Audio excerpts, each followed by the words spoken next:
Monde est toujours au cœur du 15e Tour cycliste international du Sénégal. Bienvenue à tous sur la chaîne francophone. Nous sommes toujours dans l'ouest à Tivaouane, direction Saint-Louis, 165 km pour la deuxième étape. Bienvenue à tous sur TV5 Monde.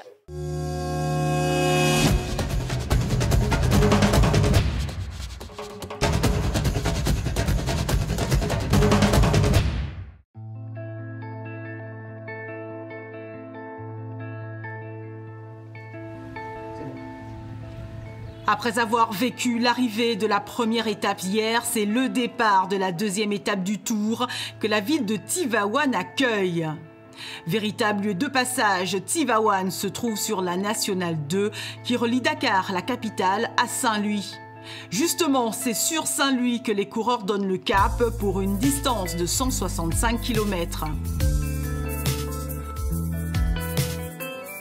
Les 12 équipes sont bien au rendez-vous pour cette deuxième étape, plate et longue, idéale pour les rouleurs.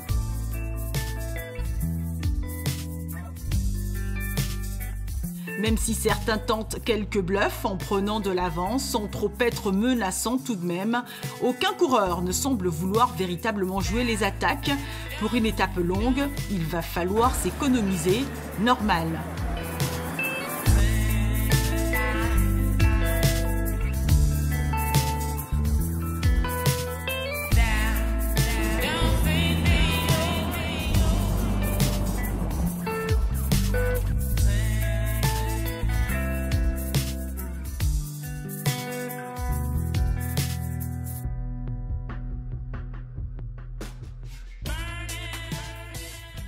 Mais pour les Algériens qui détiennent le maillot jaune, hors de question de laisser le contrôle à quiconque.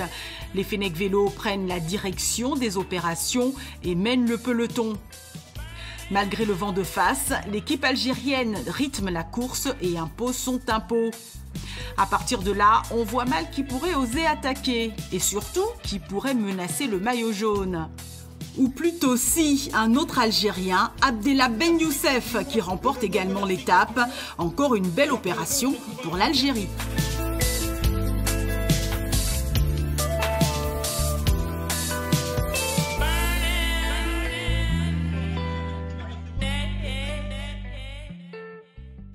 Après tous ces efforts, et si nous marquions une petite pause sur les bords des plages sénégalaises pour vous faire découvrir un lieu d'histoire et de culture africaine.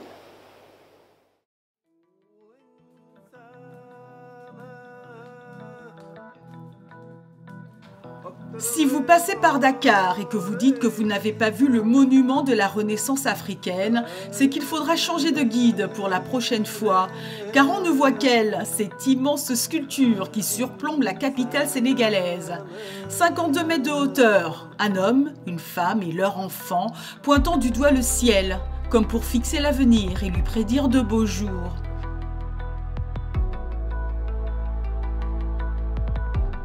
Une famille africaine où la mère, la femme, joue un rôle central. Jamais immobile, toujours en mouvement. Comme sa progéniture et son homme, son corps regarde devant.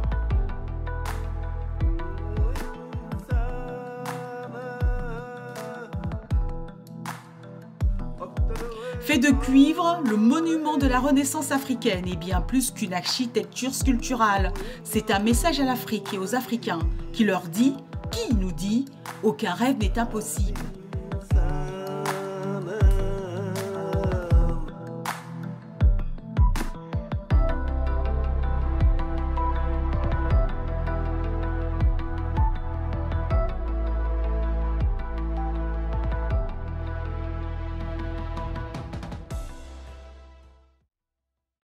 Le Tour cycliste international du Sénégal continue bien évidemment sur tv5monde.com mais également sur les réseaux sociaux. À demain, salut.